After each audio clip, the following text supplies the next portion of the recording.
오늘은 주변 사람들과 인사하지 않고 내 자신에게 인사하도록 하겠습니다. 마음에 손을 얹고 부끄러워도 살짝 손대고 이름을 부르면서 예뻐나 수고 많았어 이렇게 준규야 수고 많았어 현성아 수고 많았어. 네, 됐습니다. 우리가 지금 한 달 동안 시대적인 아픔에 대해서 살펴보고 있는데요. 이번 주는 우울과 내면적인 어두움에 대해서 함께 말씀 나눠보려고 합니다. 우리 고등부 친구들은 혹시 우울하다고 느낀 적 있어요? 수겸이 우울하다고 생각하는 때가 있어? 행복해? 너무 성경적이다. 우리 삶은 수겸이처럼. 그래도 수겸이도 어느 순간 또 우울하다고 느끼는 순간이 올 수도 있어요. 그리고 여러분들 모두 오늘 좀 기분이 안 좋은데 우울한데 라는 생각을 가질 수 있다고 생각합니다. 지난주에 형수쌤께서 여기 앞에 서서 고등학교에 대한 그 뭔가 그 현실을 여실히 보여주시는 간증 겸 하셨죠? 강의? 네. 근데 저는 되게 놀랐어요. 지금 여전히 학교 안에서는 그렇게 힘들어하면서 자신의 목숨을 스스로 해할 수 있는 그런 일들이 비일비재하게 일어나고 있구나라고 느끼는 것 같았습니다. 근데 이것은 형수쌤 학교에서 지금만 일어나는 일이 아니라 제가 학교 다닐 때도 거의 14년, 15년 전에도 저희 학교의 후배 한 명이 화장실에서 목숨을 이제 스스로 끊는 일이 있었어요. 그래서 제 기억에 되게 놀랬고 아직까지도 그게 기억에 남는데요. 또 고등학생 때는 항상 주기적으로 설문조사를 했어요. 그래서 익명으로 요즘에도 하는지 모르겠는데 나의 우울도를 체크하는 이런 형식을 가지고 우울한지 안 한지를 체크하는 그런 설문지도 이렇게 주기적으로 돌렸던 것 같습니다. 그리고 친구가 뭔가 상태가 이상하면 옆에 있는 친구에게 친구야 힘을 내 하지 마 이렇게 하라고 이렇게 알려주기도 했어요. 친구야 도와줄게 너는 소중해 이런 얘기들을 서로 하라고 하면서 되게 그런 경각심을 주는 강의들을 많이 들었던 것 같아요. 이 설교를 준비하면서 제가 살펴봤을 때 청소년의 그 건강 그런 정신 관련 상담하는 건수가 작년 대비 55%가 늘었다고 해요. 그 말은 계속해서 상담을 받을 뿐만 아니라 그 인원의 50%가 넘는 인원이 계속해서 상담을 받는다는 거죠. 그리고 청소년 자살도 한 달 평균 9.3명이라고 합니다. 이것은 그냥 단순히 그렇구나 하고 넘어갈 일은 아닌 것 같아요. 이런 소식을 들으면서 되게 많이 마음이 오히려 제가 우울해지고 되게 속상한 시간 좀 보냈던 것 같습니다. 근데 이 청소년들이 자라서 누가 되는지 아세요? 이 청소년들은 자라서 청년이 됩니다. 전도사님이 전에 청년 사역을 조금 했을 때 그 교회에서 충격적인 그런 사건들을 많이 봤어요. 뭐 여러 가지 일이 있었지만 다 얘기할 수는 없고 아무튼 예배를 드리다가 다 나갑니다. 예배를. 왜 나가는지 아세요? 사람이 너무 많아서 공항에 와가지고 뒤에 나가서 그 예배당 문 밖에서 그 들리는 그 희미한 마이크 소리를 들으면서 예배 드리는 친구들도 있었고요. 또는 도저히 안 되겠어서 그 밖에 나가서 아예 온라인 현장에 왔는데 현장 예배를 드리지 못하고 온라인 예배를 드리는 일들이 너무너무 많았어요. 매주 그렇게 몇 명씩 그렇게 예배 드리는 모습을 보면서 이 청소년 때부터 시작한 혹은 그 전부터 시작한 이 우울의 문제, 내면의 어두움의 문제가 계속해서 우리 아이들을 그리고 우리 청년들을 괴롭히겠구나 하는 마음이 참 아팠습니다. 이렇게 불쑥불쑥 찾아오는 우리 마음의 우울한 마음들 그리고 모든 것이 허무한 것 같은 그런 의미 없는 감정들을 어떻게 해결할 수 있을까 고민하게 되는 것 같습니다.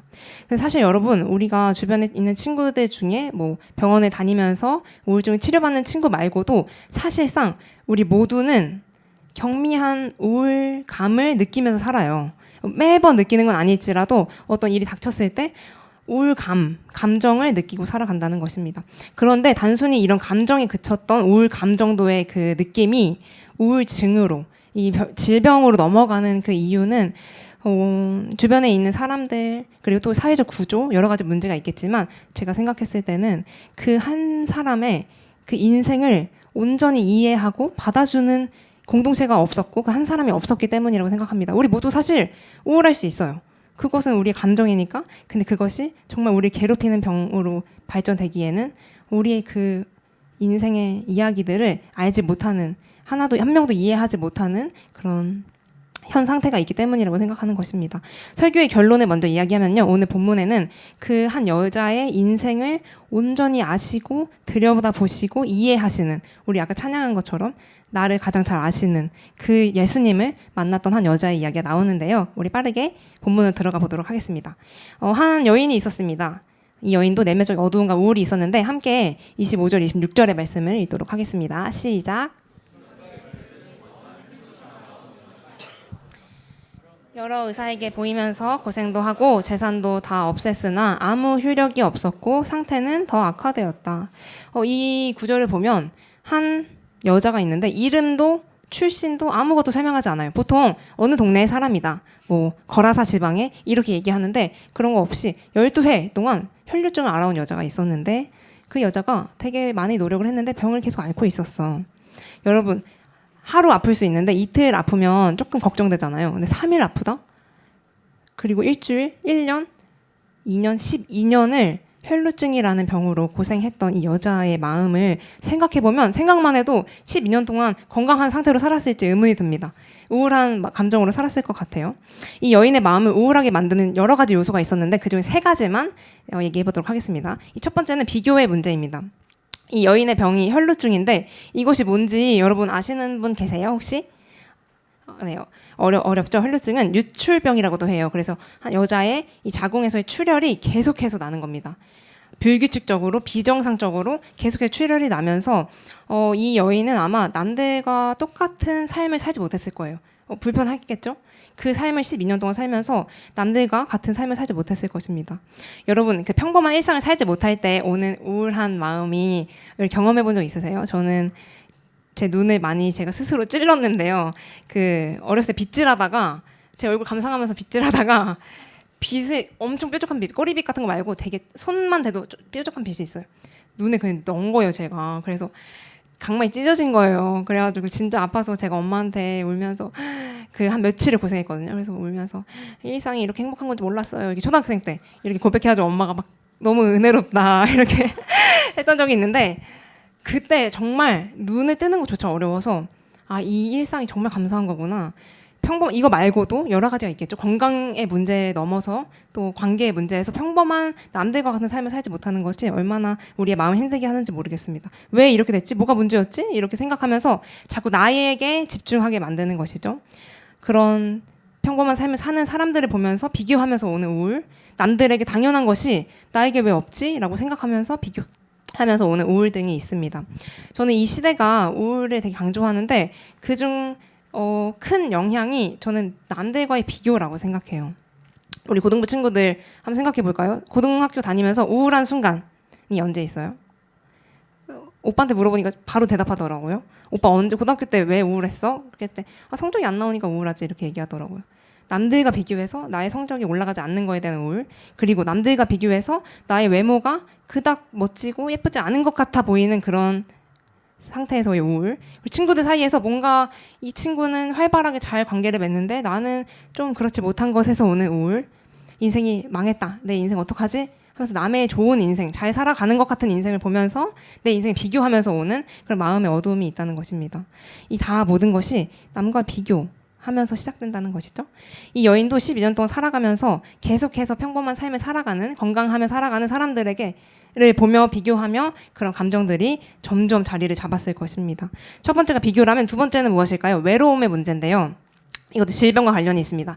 예수님이 살던 시대, 지금 이 시대 유대 사회에서는 이 혈루증이라는 유출병이라는 질병이 단순한 질병이 아니었어요. 이 질병은 율법적으로 그리고 종교적으로 부정한 사람이라 여겨졌어요. 아마 이런 얘기를 조금 들어봤을 수 있어요. 나병 걸린 사람은 부정하다, 문둥병 이런 얘기 들어봤을 수 있는데 이 병에 걸린 사람들은 공동체 안에서 격리되어야 했고 깨끗하지 못한 자로 간주되었습니다. 여러분, 이것은 이 몸도 아픈 것도 힘든데 이 질병으로 인해서 공동체에 속하지 못한다는 외로움은 그 여자의 마음을 되게 낙심하게 만들었을 것 같아요. 이거 나눌 수 없고 나눌 수 없는 것을 뿐더러 나를 손가락질하는 그런 사람들 앞에서 마음이 많이 어려웠을 것 같습니다. 코로나 때를 생각해 보면 저는 사실 이제 내향적이어서 코로나 시기에 되게 잘 보낸 사람인데요. 뭐 1년, 2년 보내면서 사람들이 되게 우울도가 높아졌어요. 그래서 그때 뭐 코로나 우울증 이런 단어 영어로 까먹었는데요. 아무튼 그런 단어도 있을 만큼 엄청나게 힘들어했습니다. 그게 왜일까요? 공동체에 속하지 못하고 격리되어서 혼자서 인생을 살아가는 것이 그만큼 힘들다는 것이죠. 세 번째 고통으로 넘어가 보도록 하겠습니다. 첫 번째 비교, 두 번째 어떤 것이었죠? 외로움. 세 번째는 학습된 무기력의 문제였습니다. 학습된 무기력이란 단어가 상담 심리학 쪽 단어에서 조금 어려울 수 있는데 이것은 반복된 실패로 인해서 나의 반응과 결과가 무관하다는 것을 계속해서 느낄 때 드는 이런 무기력이에요. 그러니까 예를 들어서 이상한 예인데 그러니까 만약에 어떤 사람이 피부가 안 좋아요. 그래서 나 오늘부터 피자랑 햄버거 다 끊고 열심히 살아야지. 콜라 안 마시고 물만 마시면서 물 하루 2리터씩 마시면서 야채만 먹어야지 하고 그렇게 한 달을 살았는데 피부가 더 안 좋아졌어. 그때 나의 반응, 나의 열심과 반해서 결과가 너무 다른 것뿐만 아니라 악화된 거예요. 그랬을 때 이 사람의 그 오는 낙심과 우울을 얘기하는 것입니다. 이 여인도 자신의 병의 문제를 위해서 엄청나게 많은 노력을 했는데요. 우리 26절에 한번 말씀을 읽어보도록 하겠습니다. 시작. 여러 의사에게 보이면서 고생도 많이 하고 아무 효력이 없었고 상태는 더 악화되었다. 여러분 한번 생각을 해보면 우리가 사람들이 잘 버티다가 무너지는 순간이 언제인지 아세요? 나의 마음과 시간과 돈을 다 썼는데 아무것도 진전이 없을 때, 차도가 보이지 않을 때 오히려 더 안 좋아지는 상황 앞에서 우리는 좌절하게 되는 것이죠. 처음에는 그런 상황 닥쳤을 때 내가 병에 걸렸거나 어떤 삶에서의 우리를 우울로 만드는 어떤 사건에 닥쳤을 때 그때 괜찮을 수 있어요. 아, 우리 희망을 가지고 한번 살아보자. 특히 우리는 예수님을 믿으니까 기도하면서 이거 잘 극복해 나가보자 하고 더 하나님 앞에 서고 더 말씀을 보고 더 열심히 했는데 근데 더 악화가 됐다? 그 노력을 배신하고 무시하듯이 어떤 것들이 나를 더 도와주지 않고 이 세상이 나를 이렇게 한다고 하잖아요. 그런 상황에서 우리의 그 좌절은 처음 그 고통을 마주했을 때보다 훨씬 더 깊고 크다는 것이죠. 이것들을 반복하면서 우리에게 점점 무기력을 허락하는 이런 상태들로 여인의 그 마음은 점점점 그 외로움과 그 깊은 우울감에 빠졌을 것입니다. 여러분 이런 여인의 이 12년 동안의 외로운 생활 앞에 한 소식을 듣게 되는데요. 그것이 바로 예수님이 이 동네에 오셨다는 소식입니다. 우리 27절과 28절의 말씀을 다시 한번 읽도록 하겠습니다. 시작. 이 여자가 예수의 소문을 듣고서 뒤에서 무리 가운데로 끼어 들어와서는 예수의 옷에 손을 대었다. 그 여자는 내가 그의 옷에 손을 대기만 하여도 나을 터인데 하고 생각하고 있었던 것이다. 이 장면은 되게 슬프면서도 되게 놀라운 장면이에요. 이 여인의 믿음을 예수님이 나중에 칭찬하시거든요. 예수님이 오셨다는 소식을 듣고 이 여인이 내가 예수님 앞에 나아가야겠다. 예수님 옷에 손만 대도 나는 나을 거야 라는 그 믿음을 가지고 그 무리 사이에 끼어 들어가기 시작합니다. 근데 되게 특이한 장면이 나와요. 예수님 앞에 나아가는 방식이 조금은 다릅니다. 27절의 말씀을 한 번 더 보면 이 여자가 예수의 손을 듣고서 어떻게 무리 가운데로 끼어 들어왔다고 얘기하고 있습니까? 뒤에서 무리 가운데를 끼어 들어와서 예수님 뒤에서 예수님 옷에 손을 댄 거예요. 생각해보면 우리가 지금 계속 마가복음을 다루고 있는데 예수님을 만났던 사람들, 예수님께 내 질병 고쳐주세요 라고 했던 사람들은 보통 뛰어오거나 예수님 앞에 달려와서 엎드려 절하며 간청하거나 아니면 우리 수련회 때 배운 것처럼 지붕을 뚫고 적극적으로 예수님께 나아가는 그런 행동들을 보였는데 그리고 예수님 고치실 수 있으면 저를 고치실 거예요. 주님 능력 있으십니다. 저를 고쳐주세요 라고 담대하게 얘기하는 사람들에 비해서 이 여자의 예수님을 향한 다가감은 조금 다른 것 같습니다. 이 12년 동안의 그런 상처와 그 아픔 속에서 이 여자가 소극적으로 예수님 앞에 나아가는 그런 행동을 하게 된 것이죠. 여러분 적당히 힘들 때는 기도할 수 있어요. 주님 저 좀 도와주세요. 부르짖을 수 있어요. 근데 진짜 힘들 때는 주님 소리도 안 나오고 그냥 아밖에 소리 안 나오더라고요. 제가 한동안 20대 초반에 엄청 힘든 우울의 상태를 지난 적이 있었는데 그 전에 힘든 일이 있으면 그냥 기도하고 하나님 저의 이 어려움을 물리쳐 주세요. 주님 도와주실 거 믿습니다. 이렇게 기도할 수 있었는데 정말 여기까지 울음과 눈물이 차오른 그 순간에는 기도의 자리에 나가도 하나님 소리가 안 나오더라고요. 그냥 신음소리밖에 안 나오는 그걸 되게 경험했었거든요. 그런 상태인 거죠. 그 여인의 마음이 골물대로 골마서 그 받은 상처와 그 동굴 속으로 들어간 그 우울함 때문에 예수님께 나아가지 못하고 예수님 뒤에서 그 옷자락 손을 대는 그런 사건이 일어나게 된 것입니다. 이 성경 보면 옷자리에 손을 대고 어떻게 됐을까요? 여인의 병이 나았어요. 여인의 깨달은 거예요. 아, 내 몸에서 이 혀가 이 피가 멈췄구나, 이 혈이 멈췄구나 깨달았습니다. 근데 이렇게 소극적인 여자의 행동과 이 손댐을 예수님이 아셨을까요? 모르셨을까요? 예수님은 아셨어요. 그 여인의 작은, 상징적으로 작은 신음소리가, 미약한 그 주님께 구하는 그 소리가 예수님께 들렸다는 것입니다. 이 여인은 그냥 예수님 옷에 손 대고 내 병 나았으면 좋겠다, 그 간절한 믿음이었겠지만 그냥 내 병만 나으면 될 거야, 난 그것만 목표로 예수님 뒤에 손을 대라고 생각했지 모르겠지만, 예수님은 그 여인의 인생을 돌보시기 시작합니다. 우리 30절 한번 볼까요? 30절 보면 예수께서는 그 자기에게 능력이 나간 것을 몸으로 느끼시고 무리 가운데 돌아서서 누가 내 옷에 손을 대었느냐 하고 물으셨다. 그 사람이 많은 무리 가운데 여자는 그냥 손 대고 가고 싶었어요. 근데 예수님 멈추시고 누가 내 몸에 손을 대었니? 내 옷에 손을 대었느냐라고 물어보시는 것이죠. 엄청 화들짝 놀랐겠죠. 그리고 33절을 함께 보겠습니다. 함께 읽도록 하겠습니다. 시작. 그 여자는 자기에게 일어난 일을 알므로 두려워하여 떨면서 예수께 나와 엎드려 사실대로 다 말하였다. 이 여인의 한번 그 마음의 흐름을 예상해 보면 엄청 놀랐겠죠. 부끄러웠겠죠. 왜냐하면 몰래 한 행동이니까요. 예수님은 그것을 그냥 두실 수도 있잖아요. 그냥 그래, 한 명 다 고치고 다니시는데 내가 노력하지 않아도 내 몸에 손을 대서 고침받았네? 잘 가고 인생 잘 살아라 하실 수 있는데, 그 여자를 부르셔서 그 여자와 이야기를 나누시는 것이죠. 그 단순히 신체만 고치지 않고 그 안에 있는 어려움과 그 안에 있는 어두운 문제를 주목하시고 그 직면하게 만드시는 것입니다. 여인이 만약에 몸이 나은 상태로 집에 갔다면 여인은 뭐 당분간 행복하게 상태로 지낼 수 있었겠죠. 너무 자유롭고 행복한. 하지만 이 안에 있는 이 썩어버린 이미 마음의 문제는 계속해서 이 여자를 괴롭혔을 것입니다. 예수님 여전히 그 자리에 있는 상처를 만지시는 거예요. 34절의 말씀 함께 읽어보도록 하겠습니다. 시작.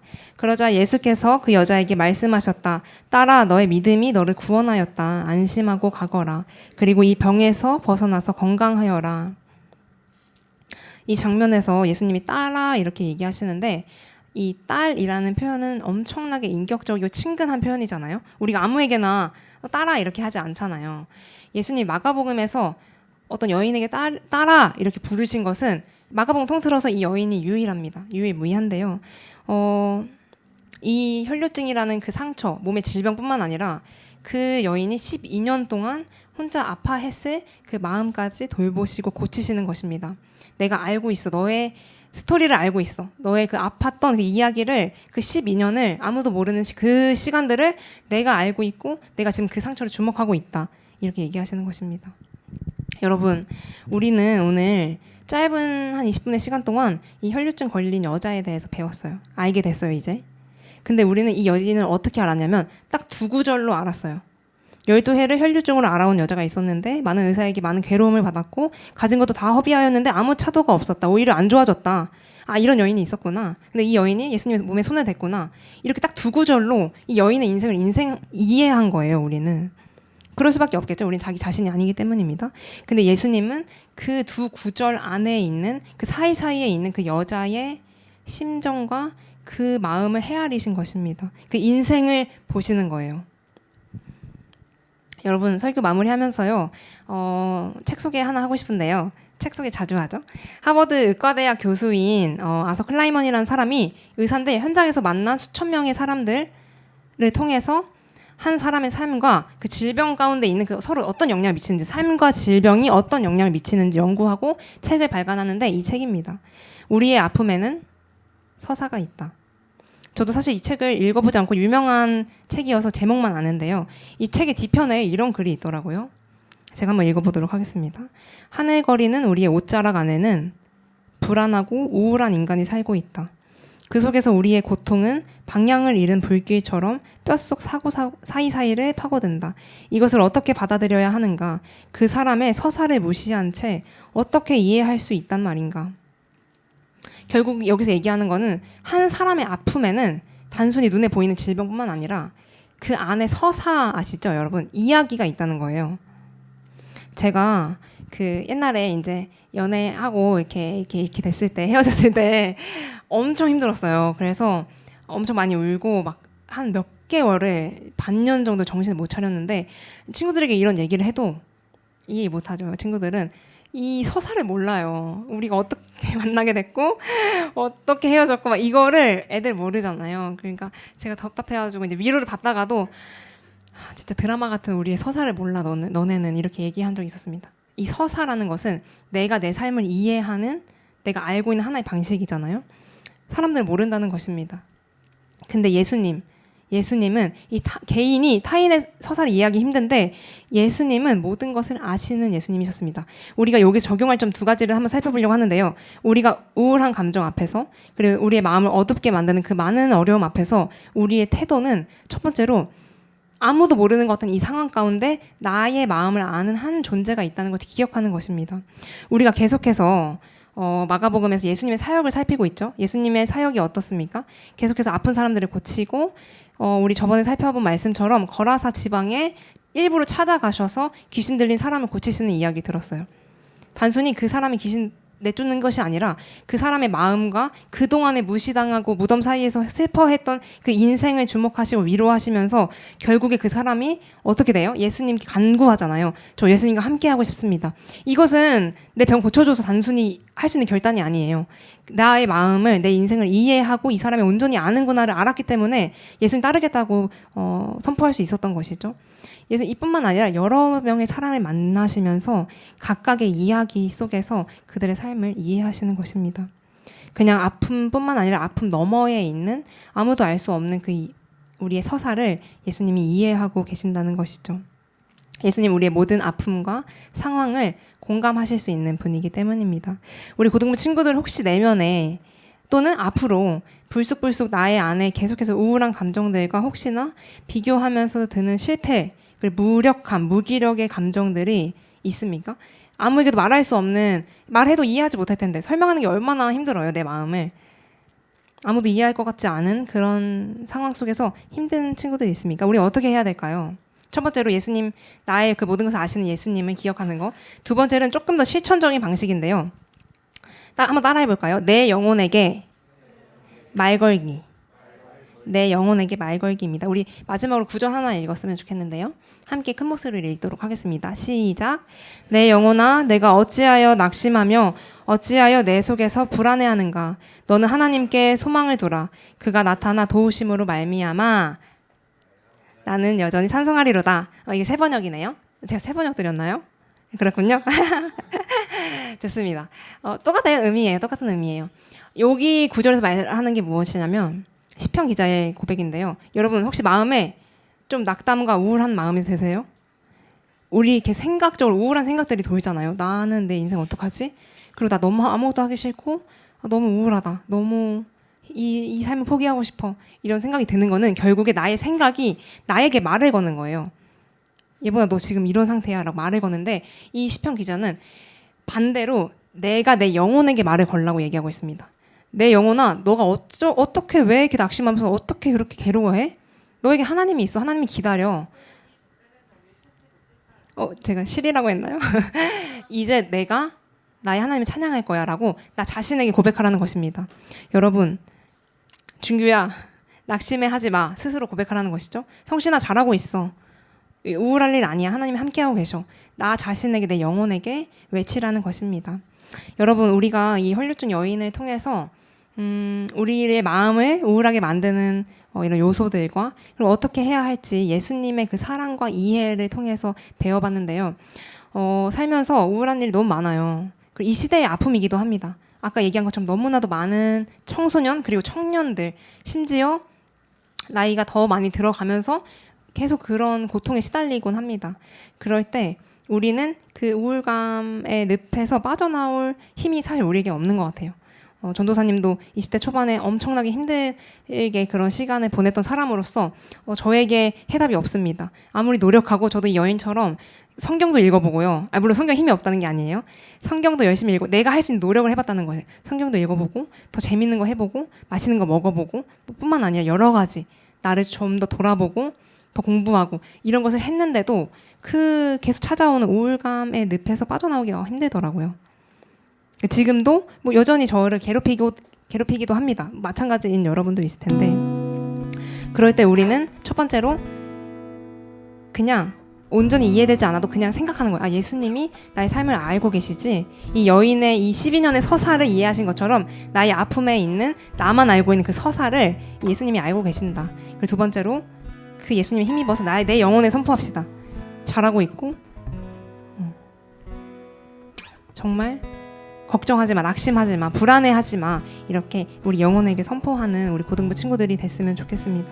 우리 한번 찬양했으면 좋겠는데, 여러분이 아는 찬양인지 모르겠어요. 아바 아버지라는 찬양입니다. 이 찬양을 제가 왜 했냐면, 일단 딸아라고 부르시는 그 예수님의 따뜻한 음성에 반응하는 그런 느낌으로 아버지라고 부르고 싶어서 이 찬양을 했고요. 이 효렴을 보면 주는 내 마음을 고치시고 볼 수 없는 상처 만드시네. 우리 상처 나면 볼 수 있잖아요. 걱정해요. 재현이 팔 어떡하지? 다쳐서? 근데 우리 안에 있는 상처는요? 아무도 알 수 없습니다. 되게 밝게 살아가고 가면 쓰면 아무도 몰라요. 우리 안에 있는 상처를. 근데 예수님은 볼 수 없는 상처를, 이 안에 있는 상처를 만지십니다. 나를 아시고 나를 이해하시네. 내 영혼을 불안해하지 마, 근심하지 마, 새롭게 세워주시는 그 하나님의 그 사랑을 기억하면서 이 찬양 함께 하도록 하겠습니다.